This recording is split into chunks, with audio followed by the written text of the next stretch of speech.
And this is huge for me as a Filipina American. I ended up deciding to go to therapy to help me through the breakup. I signed up for therapy and I went from the most broken version of myself to the most thriving version of myself that I could have ever imagined within like 6 months. By summer, I went on a summer trip, 2.5 months, all over Europe and Jordan, and was living out my wildest traveling dreams.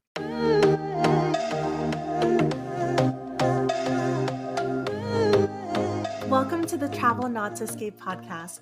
I'm your host, Jolene on the Go, solo female traveler and creative entrepreneur. Think of me as your skydive instructor, empowering you to take the leap into solo travel to push past your fears and transform your life. Join me every Tuesday as we explore the world of solo travel with purpose and discover how you can use it for your personal transformation, learn how to make meaningful connections around the world, and reignite your spirit of play. We aren't just talking about traveling to find ourselves anymore. We're all about doing the work to understand who we authentically are, breaking through our limiting beliefs, and taking the leaps to manifest lives we are excited about. Through interviews, solo episodes, and meditations, each episode is packed with practical tips, strategies, and inspiring stories from guests who have transformed their lives through solo travel. Whether you're a seasoned traveler or just starting out on your journey, the Travel Not to Escape podcast is here to inspire and empower you to solo travel with purpose. Strap on your helmet. We're about to jump headfirst into the journey of a lifetime. Are you ready? Let's go. Welcome, fellow navigators. Before we dive into this week's episode, I want to invite you all to get your passport to connection. What is that? Well, we talk a lot about connection here on the podcast, how to connect with yourself as well as make meaningful connections with others. But I know it's not as simple as going to a meetup event and making instant best friends, at least not always. And there's work that you need to understand yourself and what you're looking for in friendships, where to meet them if you're traveling or moving to a new city, how to handle rejection and filter for like-minded friendships, and how to maintain these friendships over time and distance. So if you've ever felt the pangs of loneliness, and well, who hasn't, and wish you could just figure out all these secrets to these questions, then Passport to Connection may just be for you.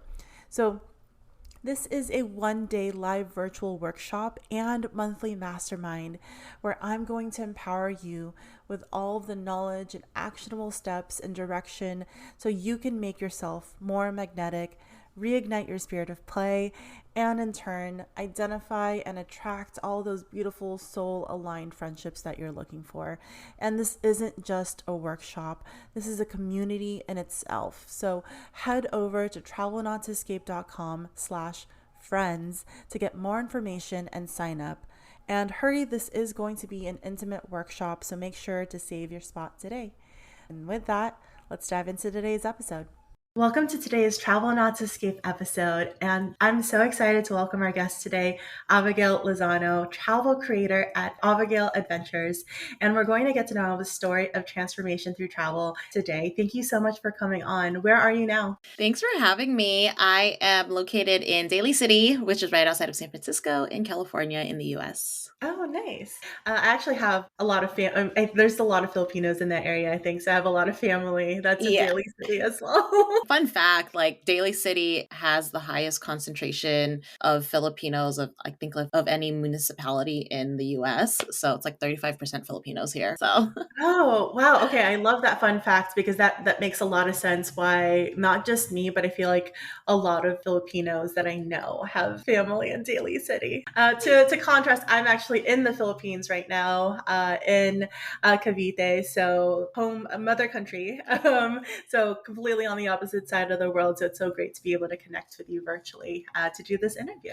I typically ask a question about play to get to know my guests a little bit better.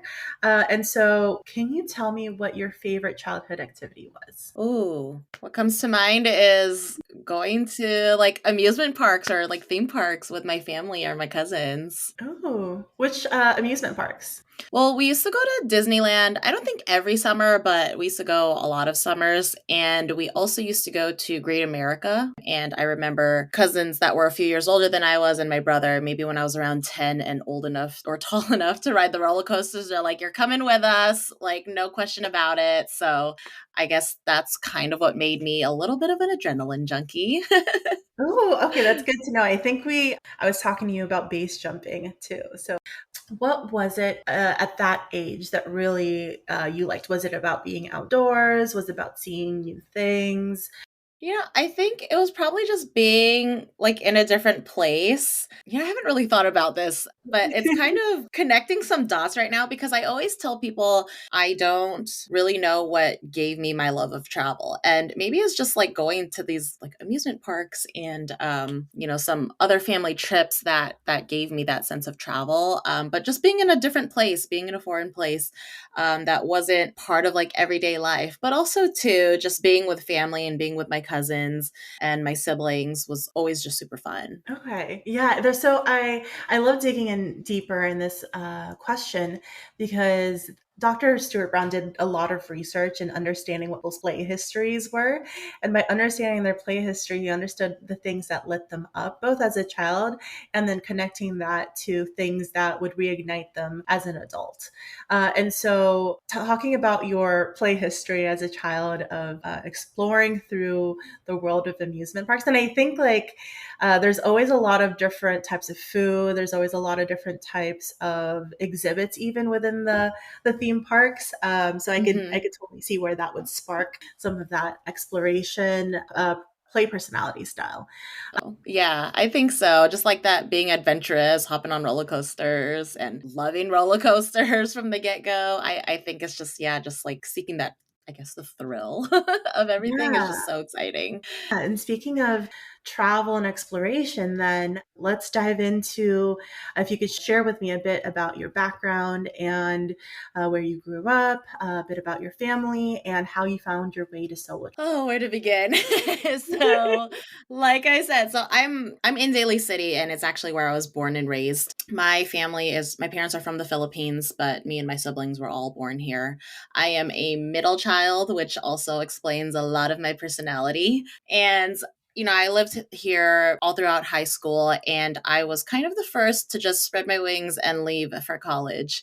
I went to San Diego, and that was my first time leaving from home and going on my own. I wanted to study abroad, but I never did when I was in college. And during my sophomore year of college, I ended up finding a volunteer program for the summer. And it was kind of like it was a combination of a volunteer slash adventure trip in Australia. And I guess you can call that my first solo trip. I went on the trip by myself, but it was with like 60 other college students. And we spent 2 weeks volunteering and 2 weeks traveling from like the northeast, I think it's the northeast part of Australia up in Cairns, all the way down the coast to Sydney. And so that's kind of where I fell in love with traveling. After that month, just being in Australia, I was like, I need to do this more and I need to do this a lot.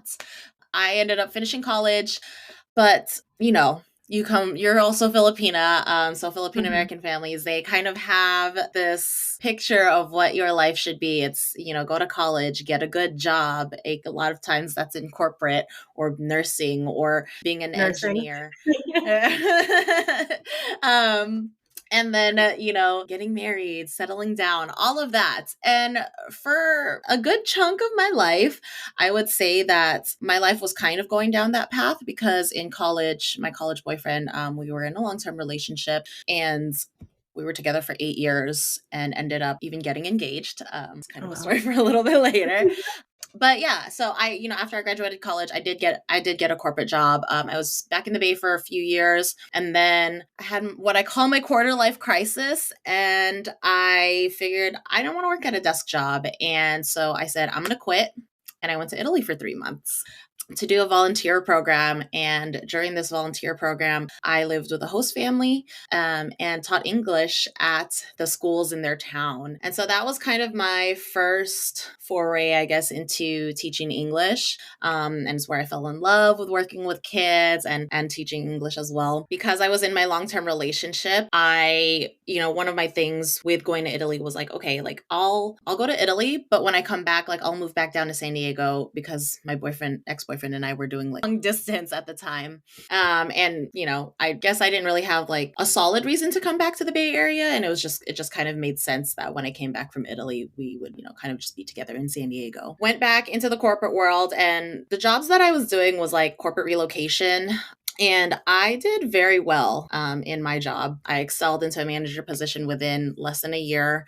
I was working with VIPs. I was on the international team, everything. But then again, it came up, and I just realized I don't want to be sitting at a desk, because during those like 5 years of working in the corporate world, aside from those 3 months in Italy, I was very much, I'll take a one trip a year type of girly. And I just realized that that's not the type of traveling person that I am. And so I ended up deciding to get my certificate to teach English. And because my workplace was very toxic, I was working 12 hours a day at times. We were understaffed, and there was just so much expected of me. I said, where can I go? Like ASAP, where can I go teach English? Because I need to get out of here. And one of my classmates had just gotten hired for South Korea. South Korea was never really on my radar, but my two brothers who were in the military lived there, and they were like, South Korea's cool. Like, why don't you just go there? And so I was like, all right, bet. And so I applied. It was December 2015. I applied, like, I think I sent in my application that Christmas or Christmas Eve.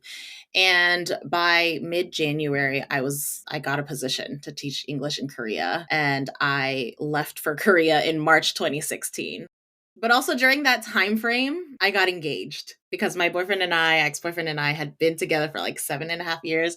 He proposed on New Year's Eve. And so when I left for Korea, I thought it was just going to be 1 year. I was like, cool, like I'll go for this 1 year contract and I'll come back. Then we'll talk about getting married and whatever. And so I left March 2016. From the get-go, I was loving life in Korea. My school wasn't that great. The people that I was working with wasn't that great, but I found my community of other nets. We call them nets, and they're native English teachers. So I found my community of other nets in my small town. Lived in Yeoju. It's a small town known for like their rice and their ceramics. And yeah, 3 months into it, I asked my ex, and I was just like, I love it so much. What if there's a possibility that I want to stay longer than a year? It's not even like I'm going to do it. Like I have the opportunity to do it or anything. At this point, I didn't even know if my school was going to extend my contract or whatever. And his response to that was, I thought we had a deal. And I was like, I didn't know this ring came with a contract. That's not a contract I signed. And so, I mean, no shade to him nowadays. Like, we just wanted different things, we just wanted different things. He's very much the type of person that's like, okay, like I'll go on one trip a year. And I just realized that I'm not. I just realized that we're on two very separate pages. And about a month later, what solidified it for me was that a month later, my Lola passed away here in the States. And I was fortunate enough that I was able to come back for the funeral. And so in that week and a half that I was here, I spent time with family. It's still very hard on me today, because I was kind of the only family member that wasn't here when she passed. Like all my cousins were here. Even like my cousin from Minnesota, like they were able to come during the time she like got into the hospital and when she passed. And so I literally was like the only grandchild not here during that time. But I take solace in the fact that I was doing what she loved to do. My grandma was a teacher for her for most of her life. That was her profession. And so I take solace in the fact that I was teaching in Korea, doing what she loved, when she left this earth. So, but yeah, during that time, she lived a long life of 87 years. But like, I just realized that life is too short to not do what you want to do, to not follow your passions, to live life for other people. Because when I was home, and like I said, at this point, it was like 4 months into my 1 year contract, and people were just like, when are you coming home? When are you going to get married? When are you guys going to have kids? Like, when is all of this going to happen? And I'm like, I still have 8 months left on my contract. And so I went back to Korea, and I knew that I couldn't come back at the end of the year just because I had a ring on my finger, just because I was engaged, just because my family expected me to. Like, I was starting to feel resentment towards everyone. And I just felt very, very suffocated. And so I made the decision to break up with my ex and figure out, like, if I return home at the end of the year, it's because I 100% fully want to. And that was the first decision that I made to live for myself 100% unapologetically. I knew it hurt a lot of people. I knew a lot of people didn't agree with my decision, but it was, I knew I couldn't not make that decision. And so, long story short, 1 year in Korea turned into 4 years in Korea. Oh, wow. And yeah, and it was an amazing time. And during that time, I was exploring Korea itself, as well as traveling around Asia with my friends, traveling solo, and just really living it up. Not being the one trip a year type of girl, and seizing every opportunity that I could to travel. Met my most recent ex in Korea as well, and was in another long-term relationship from like the end of 2017 to the end of 2021. And my last contract in Korea ended February 2020. I thought I was going to come home, chill for a couple of months, and then move to Germany, where my ex was located. And we all know what happened in February 2020. And so I ended up getting stuck here in California. I didn't see my ex for 8 months. And when we finally could, I went to Germany. He's in the military, so then he got deployed, and we were kind of separated until May 2021. I went to Germany and lived in Germany for 3 months, the summer of 2021. Things didn't work out, and our relationship ended at the end of 2021. It was heart-wrenching. Ooh. It was a very, very toxic breakup. Very toxic end of the relationship. Very toxic breakup. It was really hard on me, but it was also, in the words of Beyonce, the best thing I never had, because it's what catapulted me into like the now version of me and the travels that I've had in the last few years. All of the travels that I've had in the last few years, I wouldn't have had if I had stayed in that relationship. And so, like I said, our relationship ended end of 2021. I literally came home right before Christmas. And for Christmas, I got a broken heart and COVID for the first time. Oh, God. That's how I rang in 2022, crying and isolating. But, we're better now. Early 2022, I ended up deciding, and this is huge for me as a Filipina American, I ended up deciding to go to therapy to help me through the breakup. I signed up for therapy, and I went from the most broken version of myself to the most thriving version of myself that I could have ever imagined within like 6 months even. Like I started therapy March 2021, not even within 6 months, but like by summer, I went on a summer trip, 2.5 months all over Europe and Jordan, and was living out my wildest traveling dreams. Yeah, between 2020 and now, like I've just been able to travel when and where I want, because after teaching English in Korea, I pivoted into freelance writing. Now I do like social media management and all of that. But really in the last 2 years, I have just gone on multiple trips for a month or 2 at a time, week long. And it's all because I kind of just, took the lemons that life gave me and really turned it into lemonade, not to be super cliche, but I kind of just rolled with it and went with the flow and just kind of took what life gave me and made it what I want it to be, I guess I could say. And so my story. Yeah. Thank you so much for sharing everything. And I want to dive in. I appreciate you sharing your story. I know that there were a lot of hard parts in there. And it's very cool to see you in this version of yourself where you're doing something that you love to do. You're traveling the world. You're meeting people that are more aligned to the version of you that you love. So it's really beautiful that I get to see this side of you as well at this point, after knowing now all of the hard things that you had to go through. I want to dig in. Oh my God, there's so many things. And as you were talking, I saw myself in a lot of the moments that you had, especially as a Filipina American, and going through very similar things in the long-term, long-distance relationship, the family and the friends that may not have been as aligned or supportive, and navigating, some of these large changes on your own pre-therapy. I think that's something that I definitely want to dive into, because it's one I know a lot of people will resonate with, besides myself too. going back to before you started college, and actually, which university did you go to I went in to San San Diego? Diego State University. Oh, that's so funny because we were there. Well, it's not, I went to UCSD, but we were in San Diego around the Okay. same dates because I went from 2007 to 2012 was kind of around the time I was there. Okay, So I was like, yeah. oh, we were in San Diego at the same time. And yeah, and you even mentioned Italy too, and I was like, oh yeah, I also did that. So I want to dig into that experience also.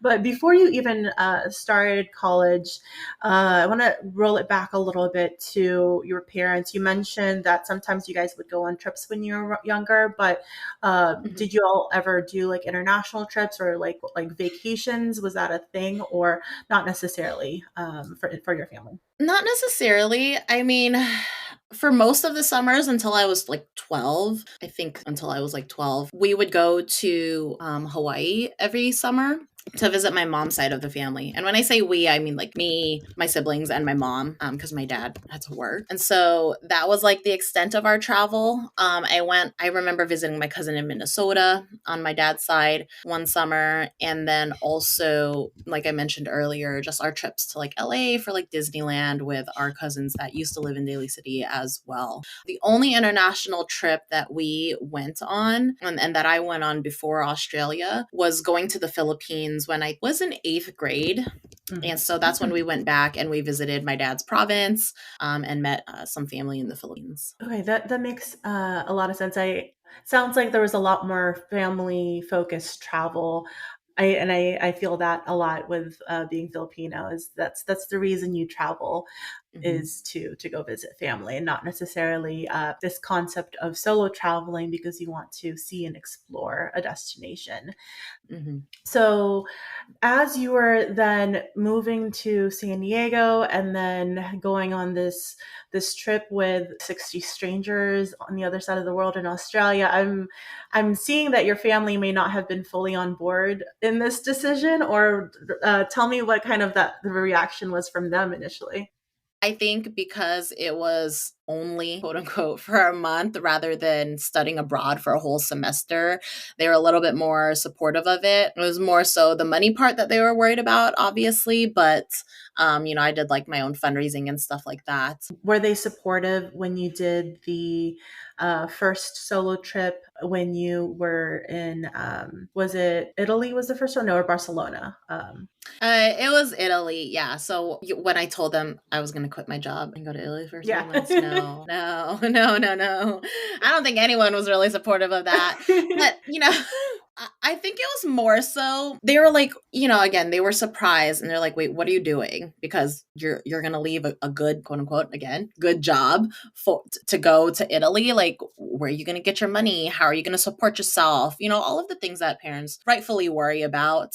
But I think they kind of were just like, okay, well, like, go ahead, because I had a plan in a sense where I was like, I'm gonna go for 3 months and then I'll come back and then I'll get another job. Like, I have connections in the industry. Like, I don't enjoy corporate relocation, but I'll go back into it if I want to, which is what I did. And then with my ex, I had told him before I even told him, like, because I kind of found the opportunity, decided I was gonna go, and then told him. But Yeah. I made the decision to be the one to compromise and be like, I'm going to go to Italy for 3 months, but then I'm going to move down to San Diego so we're no longer long distance. And Mhm. so for me, it was always making the compromise for other people so that it was like the people pleasing in me, the people pleasing, that a Yeah. lot of Filipinos have. And so I think for the type of person that I used to be, it was like, okay, like, I'm going to go on these adventures. I'm going to explore the world. I'm going to make these like crazy decisions, but I have a plan so that, everyone won't think I'm like that crazy, I guess. Yeah. And did you have a support system that you relied on during this time? It sounds like your ex may or may not have been fully supportive of the decisions that you were making, and same with your parents, or maybe they were supportive, but maybe just didn't understand the types of decisions you were making. So, did you have anyone to help you in some of these harder parts and moments, or were you kind of just on your own, having to go forth into the unknown? it was my sister, my younger sister, was like my rock through all of it, and still is. She's my younger sister, but I want to be her when I grow up. Um, Oh. yeah, she is like my best friend, and so she was always supportive of me, cheering me on. I think my parents for my mom, she was like supportive, but like you said, she didn't really understand, but she was like, okay, well, like it seems like you have a plan, so go ahead. My dad's Mhm. more of the traditional Filipino dad, like, okay, but like, like, what are you going to do? How are you going to make your money? Like, when are you going to stop doing these things and settle down type of thing? Mhm. So it was always very hard to, I guess, share the experience with my dad more so than my mom. And like the rest of my family. And I think that just with traveling overall, you could share it and like people will support you. Like my family, I feel like in an overall sense, they're supportive, but they just don't like get it. They're like, okay, Mhm. like after years and years and years of making the decisions that I've made and Yeah. just going about my life, I think they're kind of like, they kind of have this, mindset about me that like, Ava's going to do what she wants to do and she'll figure it out. And so, Mhm. yeah. And I think that, growing up as a middle child, as a Filipino American, as a woman, like all of that at the intersection of all of that, I do have a very much I'll figure it out type of personality, when it comes down to it. Yeah, yeah, and that makes a lot of sense. I know that a lot of concerns that women have, especially when they have family that may not understand or may not be so supportive, is how do you get the family to trust you in the decisions that you're making? How do you get them on board? And in your case, was it simply, just kind of pushing forward and showing them repeatedly, or was there specific techniques or strategies that you discovered that helped you get them to be more okay with your decisions? I think it's probably the first one. It's just kind of just pushing forward. Mhm. Like, always growing up, I was very, very independent. Very much the independent type. I was kind of like the one my parents, I guess, had to worry about the least. I was very Middle much child syndrome. a middle child syndrome, but also I loved school and I was a very good student. Not to say that my brother and sister weren't, but they just didn't love school as much as I did.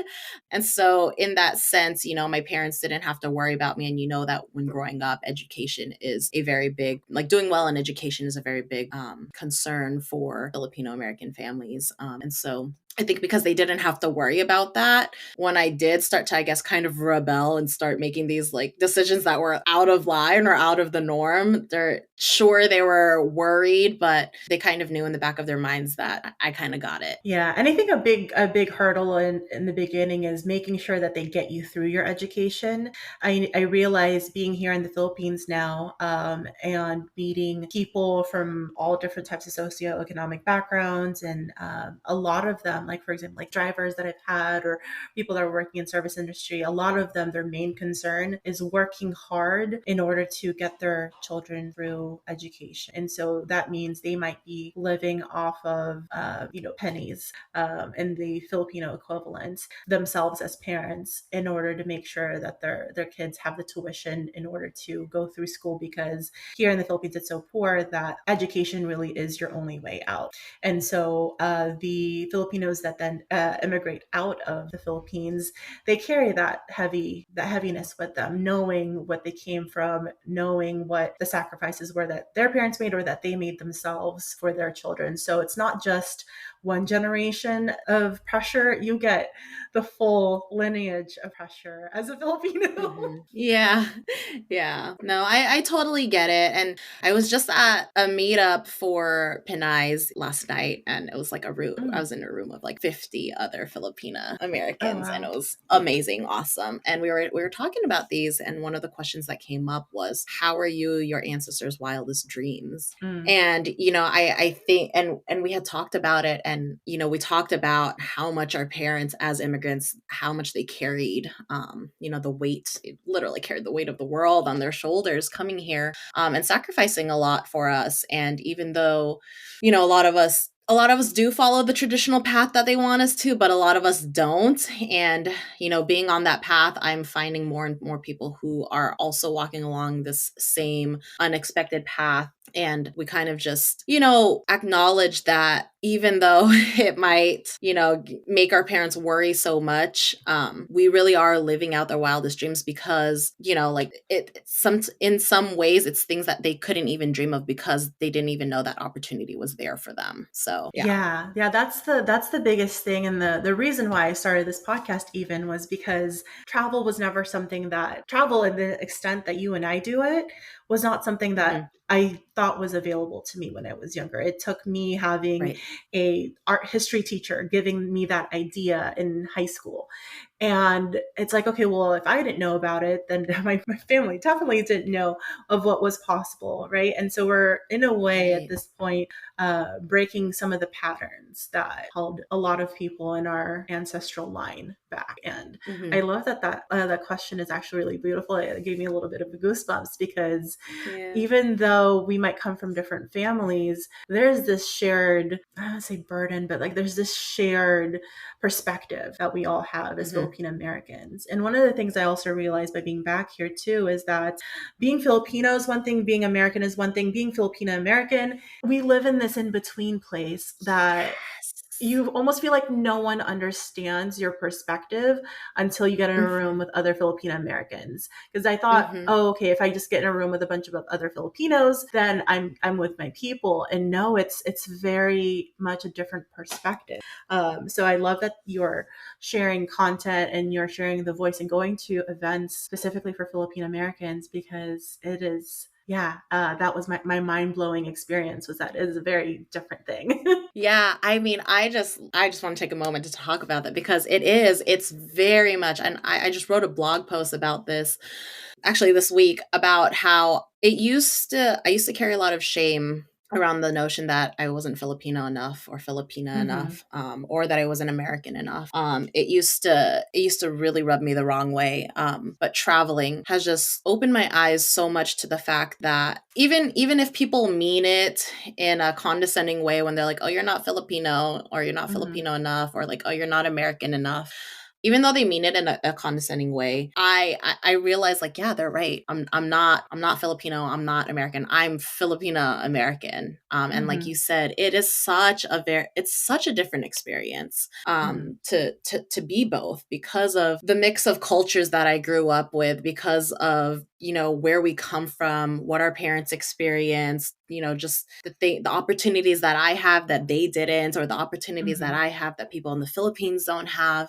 And it's something that I'm just really wanting to embrace more and shine the light on our perspectives because it is so different from being Filipino or being American. Because like you said, people don't really get it until you're with other Filipino Americans, that you live this life in this in between. And sometimes it is so tough to navigate that. It's so tough because a lot of times our voices are not in the spaces that we want to be in, or that we're trying to be in. Travel, Mm-hmm. for example, I don't until 2 years ago, I didn't see a lot of Filipino Americans in the travel space. But then I went to a travel conference and found 10 other Filipino Americans, like not even just Asians, but 10 other Filipino Americans. And to somebody who grew up, well, okay, I'm from Daly City. I grew up around a lot of Filipinos, but for somebody who has experienced a lot of life, being the only Filipina in a space, like Mm-hmm. being surrounded by 10 other creators that were Filipino American, it's like, yes, we're out here doing this thing. And it was so empowering. And then I felt that same empowerment the first time I went to one of the Filipino American meetups back in September. And it kind of inspired me to really want to create that space for us to share our stories, to share our perspectives as Filipino Americans in the travel space, because we don't see a lot of people who look like us doing what we're doing. And yeah, I'm just getting emotional. It's so needed. Like I just kind of just like handing in on the fact that it's needed, because I host travel meetups here in San Francisco. And at one of my last meetups, somebody came up to me and was like, I love what you do. She's a Filipina. She said, I love what you do because I wish I had you when I used to solo travel. And Oh, back wow. then it was only white males and they couldn't Mm-hmm. relate. And Yeah. so that just I mean, that's one interaction, but that's not the only interaction that I've gotten for other And Filipino that's just the Americans. one that came to you and shared too.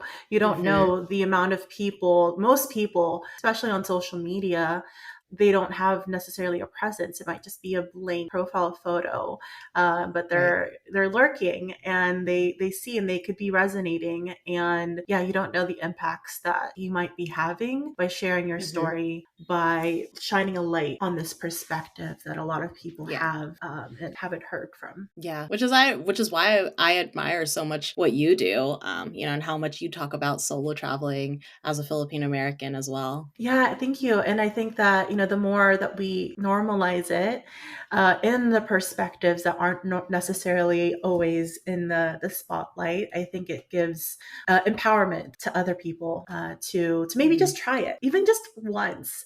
That's always my my thing. Like maybe just like a small trip. Just one. See Yeah. see if you like it. And my thing is like not everyone may choose this lifestyle, right? This isn't the lifestyle for everyone. Mm-hmm. A lot of people really have values that are centered around stability, that are centered around home and family. And that is perfectly fine. That is amazing. I think Mm-hmm. where I push people a little bit is asking yourself those questions of what is it that you want, not what your family wants, not what your boyfriend or friends want for you. What do you want in absence of those opinions? What actually makes you feel happy? What makes that inner version of you that just wanted to explore, right? Like, are you getting the things that light you up in this life? Because if you're not, and you're still, in your 20s, 30s, 40s, whatever age range, because you can change your life at any moment, but you're still alive and you realize that you're not living a life that's for you, then, what are you going to do about it? Are you just going to keep Right. stifling that voice down, or do you make a big change and make it happen? So Mm-hmm. I appreciate the fact that, you shared your story and you very much took that route. You very much you were like, I hear this voice, it's nagging me. And instead of continuing to travel to escape, right? Because you could have gone that route as well, which I've seen and I've done myself, is like, let me just do Mm-hmm. one more trip. Let me just do another thing and not face the fact that I'm not 100% happy in this relationship, or face the fact that I'm not 100% happy in this job that is killing me 12 hours a day or longer. Mm-hmm. And instead, you did some really hard work in order to quit some careers that were the quote unquote successful careers that ended relationships that from the outside looking in would be like, why, what are you doing? This is a long-term relationship and you're engaged, right? So I definitely can see that you asked yourself those questions early on. Going into the dating piece, because I know that that's something that is also Yeah. a hard thing as a traveler and as an independent woman. That's a hard thing to try to, gosh, find someone on the same page as you. When you take a look back at your first long-term relationship that was like 8 years, like what were his Mm-hmm. values and what were yours? And this idea of compromise that people have, was that something that was possible, or what did that look like in your case? Yeah, we did have a lot of the same values because he was also Filipino. Mm, And so we valued, family and community and, just we were both part of the Filipino American student organization. And so we, valued standing up for like Filipinos and their rights and all of that. But I think where we differed was just really my sense of independence and adventure. Like I said, he was very happy just being a one trip a year type of person. mhm, I think that, what you said earlier, he was on the side of wanting stability, wanting to start a family. He was a few years older than I was. When we broke up, I was 28 and he was 31. And so he was in that point where he wanted to start a family and kind of like settle down, get married, get a house. And as you mentioned, there's nothing wrong with that. That is for some people, but it just wasn't for me. So in mhm, terms of compromising, I don't think that it would have been able to work, because especially at that point in my life, the thought of settling down made me more anxious mm, than anything. And that's not to say that you can't travel if you're in a long-term relationship or if you're married or even if you have kids, because you can do all of those things. But I think that growing up in a Filipino family, and having always done things for other people, I never really had a chance to do things for myself. And life was presenting me the opportunity and that chance in that point in my life, and I had to take it. So no, I don't think that we would have been able to compromise on that, because we were kind of just on two opposite ends of the spectrum at the end of our relationship. Yeah, and that makes a lot of sense. I think like it would just be delaying the inevitable at that point because while values might be similar, it's like a combination of like values, vision, and lifestyle. And if Hmm. those three things don't necessarily align, then as you mentioned earlier, you're going to build so much resentment to the point where you completely lose yourself because you have to, right? You can't continue Hmm. being that same version of yourself if that doesn't work in that Right. relationship. So you lose yourself and you gain resentment in that process, and that's not great for anyone involved, because again you delay the inevitable, which is Hmm. eventually you would have ended things anyway, maybe even in a more hurtful way too, because there's that Right. added layer of resentment. Just to kind of sum all of that up, it really is just about the mindset of things. Like, travel is kind of a mindset in and of itself. You don't, like you Hmm. said, you don't have to be in a different place to have the same, to experience the same kinds of things that you experience when you travel. I like to say, I mean, my handle is Avagail Adventures. And so, Yeah. I've just been telling people, when they're just like, wait, what? You don't have any trips coming up? And I'm like, yeah, but you know me, wherever I go, it's an adventure, like, so I'm gonna do me. And, life will happen as fun and, wild as it always is for me, just because I am in that era of being authentically myself and unapologetically myself, which is what I wasn't able to do when I had to be a different version of myself with different people.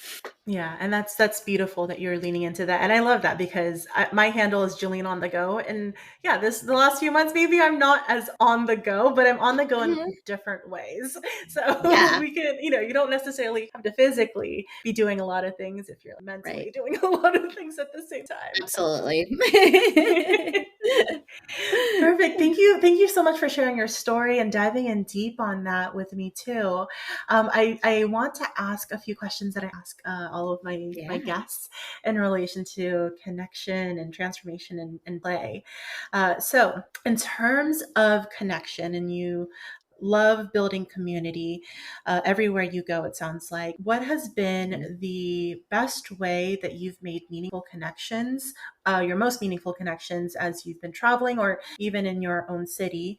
And what types of tips would you give others who are looking for those same meaningful connections on the go? I think that, honestly, I think that social media has brought me so many meaningful connections. Actually, a lot of them started during the pandemic when I used to attend a lot of online events, Mm. especially travel related ones, and creating those connections online and then bringing them offline. I've met so many of my online friends, like in real life, whether we're at travel conferences or we're like, hey, let's go on a trip together, or I'm in your country, let's meet up. Yes. Yeah, no, I really think that that's how I've created a lot of my connections, especially because it's so hard, like, as a traveler, especially when when you are on the go, to have those connections, to find people who kind of get you, who are on the same path as you, who have the same mindset as you, like in real life. And so you make those connections online, and then you kind of keep those connections online, because it's those connections are instant. And so with me too, the way that I created a lot of connections is by sharing my story on my Instagram stories. That's where I live. Like, my Yes. my feed, like one posts a week on my feed right now, but like I'm always in my stories. And because I used to share a lot of long distance relationship content when I first started my page, because that was a big part of my life, and relating it to travel. When my ex and I broke up, I made a breakup post that was like, I'm not going to be sharing any more relationship content, and then documented my healing journey through that, and me showing up so vulnerably online. People were like, yo, like, first of all, like, I'm here for you. But also a lot of people are like, this is what I need because I'm going through the same thing. This is what I need because it's so hard for me to be vulnerable with myself, with people, and just, just showing up, ugly crying, showing Yeah. up, just, just who, as I was, so very raw and authentically during that time of my life, and still kind of continuing that today. A lot of people have just reached out to me, or like I've connected with a lot of people in that way. Yeah, and I think that when you start to become more transparent on the things that you're going through and becoming more of that authentic version of you, it really does magnetize people to you, because everyone is going through very similar things, but no one talks about it. It's this big stigma, and it feels very isolating when you feel like you're the only one going through this major issue. But then when you have someone openly sharing something that you can relate to, it makes you feel less alone. And yeah, of course, those people are going to be attracted to you because you've just allowed a part of themselves to be seen through your Yeah. story. So I think, yeah, keep authentically sharing, because that, honestly, I related to a lot of the content you've shared as well, even just through the stories, because yeah, I wish when I was going through my long distance 10-year relationship from my high school sweetheart, Wow. that like someone had, well, I guess my best friends tried to knock some sense into, but I wish, like that someone had, it was more common to not want to go down that path. It's such a scary Right. thing to leave that relationship, because all these triggers of self-worth, and like, is there anyone else out there for me? And like, like, I feel so old now if I were to start over, which is such an insane thing to think about when you think about right. But those are the things that come up when you leave a long-term relationship that is part of your identity. It's part of who you are. Like, oh, I'm this person and I'm dating this person. It becomes part of who you are, and separating that feels like you are grieving a part of yourself. And that's very cool that you've been able to open up and share that healing journey, because it is not a cute or easy one to go through. But we've all like gone through it in some way or another. So, yeah. Heartbreak is definitely very human, for sure. But yeah, online communities, such an amazing way to be able to connect with people. I mean, that's how we connected.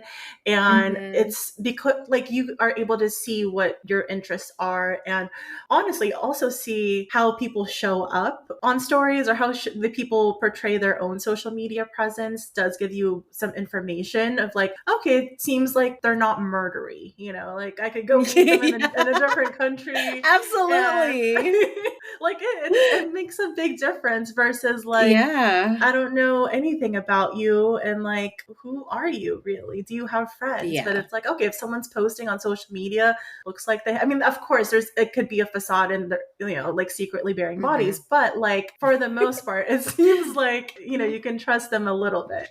Yeah. So yeah, definitely a great tip there. And as you've been going through therapy now, which I think is such an amazing journey on its own, I know that as part of that, you have to ask a lot of self-reflection questions and really, really push yourself to dive in. So has there been a question that has come up that you've asked yourself and reflected on that you wish you could have done a little sooner? That, a question that was just so illuminating that, man, I wish younger version of me had this question brought up. Oh man. Well, to be fully transparent, I haven't been to therapy in like 6 months, so sorry to my therapist. But also, like, just as a side note, like the therapist I found, she is also Filipina American. And if you are thinking about therapy, if you can find somebody who has like the same brand as you, it makes a world of a difference, because her, like, the fact that she is able to just understand how being Filipino American comes into play with everything that I was going through, game changer. I don't know, like, Ooh, my mind is drawing a blank right now. No, or I'm just just any like, question or tip that you would have given your younger self. I think, well, this is a tip that I would give to my younger self, because a lot of the things that I used to talk about in therapy was being a middle child. Middle child syndrome is so freaking real. Mm-hmm. But if I could tell myself, my younger self, one thing, it would be that being a middle child is your superpower. Okay, Ew. like it is because of the fact that, because I was a middle child, because I had to be independent, because I had to kind of figure out things on my own, and just kind of be out there, put myself out there. Like, it's helped me to become I guess the like little social butterfly that I am today, and has given me the personality that I have, the unapologetic go-getter person that I am. And it gives me, like, me being a middle child gives me that fun energy, that my siblings don't have. I mean, my siblings are fun, but I think, yeah, I think a lot of my personality is because I was a middle child. And so, yeah, I've Yeah. never thought of it that way, but it's my superpower, okay?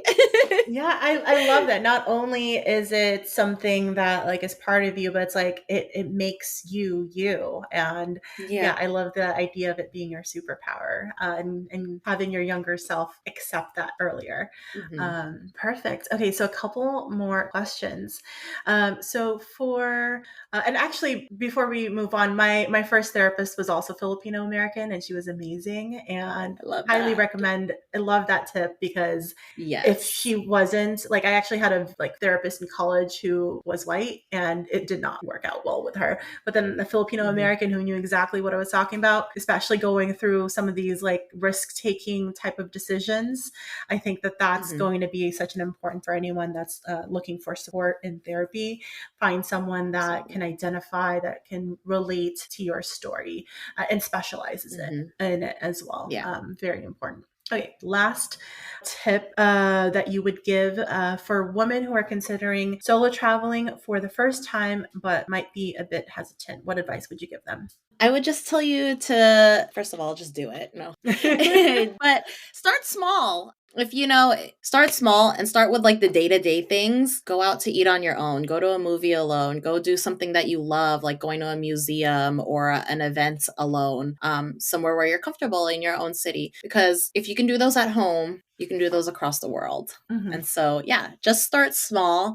And your first solo trip doesn't have to be you going halfway across the globe. It could be you going an hour outside of your normal city to do a little staycation. So, I love yeah. that. I think that that's such a underrated tip too, because a lot of people, I mean, we probably did the same. We actually did do the same thing. You went to Australia, I did Italy. Like we're Yeah. like, Yeah. what's the furthest point that I could go to right now? Let's go I'm gonna big go and there. just yeah, exactly. So we understand the temptation to just blow up your life and go, right? That is a method Yeah.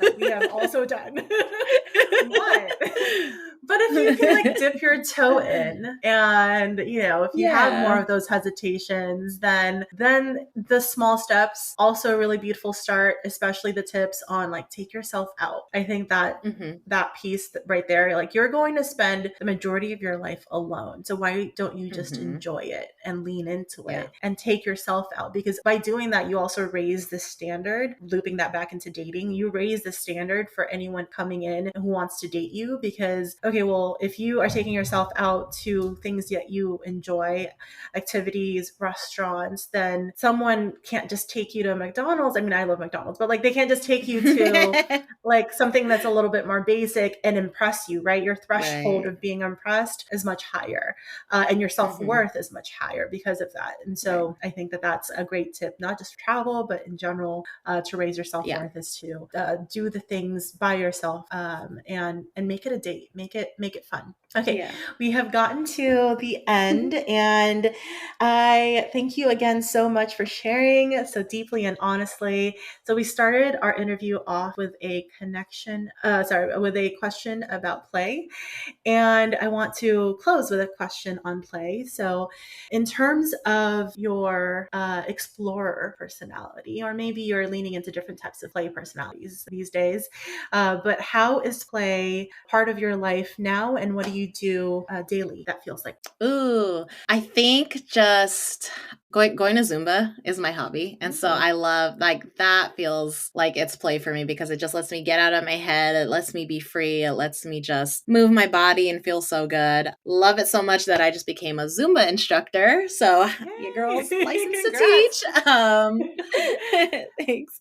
But also it's being the fun tea in my family. I'm the godmother to my younger sister's 3 children, and her youngest is 2 years old.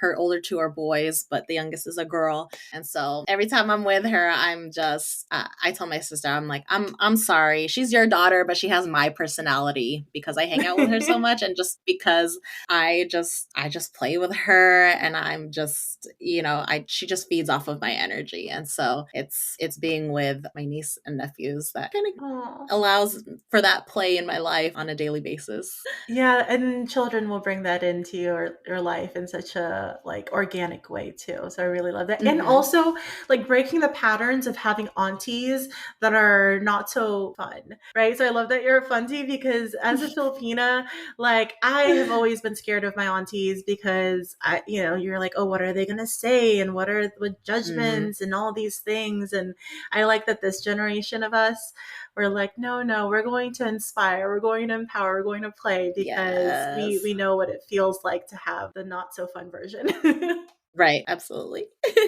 Exactly. Perfect. Well, can you tell us what types of things that you're working on currently and how people can reach out to you and find out more about what you're doing? Yeah, I am. In terms of just Avagail Adventures, I'm working on getting my blog back up. So hopefully it'll come in the next few months. But just really Mm. just creating those connections and collaborations with other people on Instagram, online, offline. Like I said, I host travel meetups. So if you are in the Bay Area and you ever want to come to them, feel free to hit me up.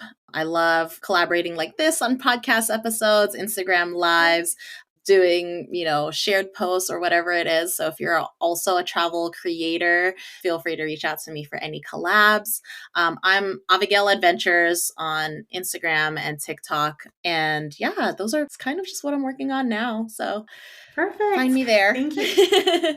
Yay. And yes, I will link all of that information in the show notes that people can DM you, reach out to you, and collabs are so fun and so important too in the career world.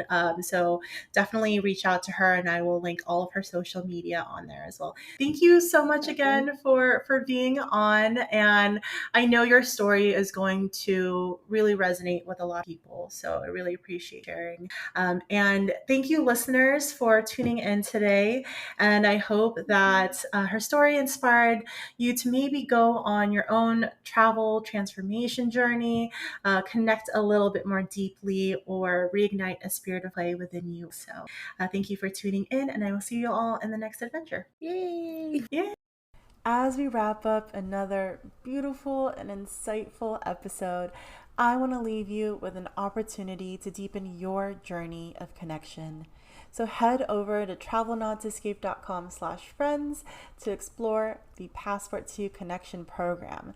This is a unique one-day live virtual workshop and monthly mastermind that's designed to empower you on your journey of connection. And this goes from connecting back into yourself, reigniting your spirit of play, understanding what you value for yourself and in friendships, where to find these people, especially while you're traveling, and then once you actually meet them, how to turn those connections into friendships, handle rejection, handle filtering for like-minded individuals, And then once you're friends, how to actually maintain these connections, especially when time and distance are a factor. So, this is a 1 day live virtual workshop because I wanted to make sure you got all of this knowledge right away so that you can start connecting with people. So if you're going on a trip or if you're moving soon, I wanted you to have all this information, all of these actionable insights right at your fingertips. And you will immediately be joined by a small group of like-minded individuals that are going on the same journey. So you are also building community right along with getting all the information that you need. So go ahead and head to travelnottoescape.com/friends. I have more information on there. I am creating a very intimate group for this workshop, so make sure to sign up soon so you can secure your spots. And I am so excited to welcome you all into the program. Until next time, keep exploring, connecting, and playing, and safe travels, navigators.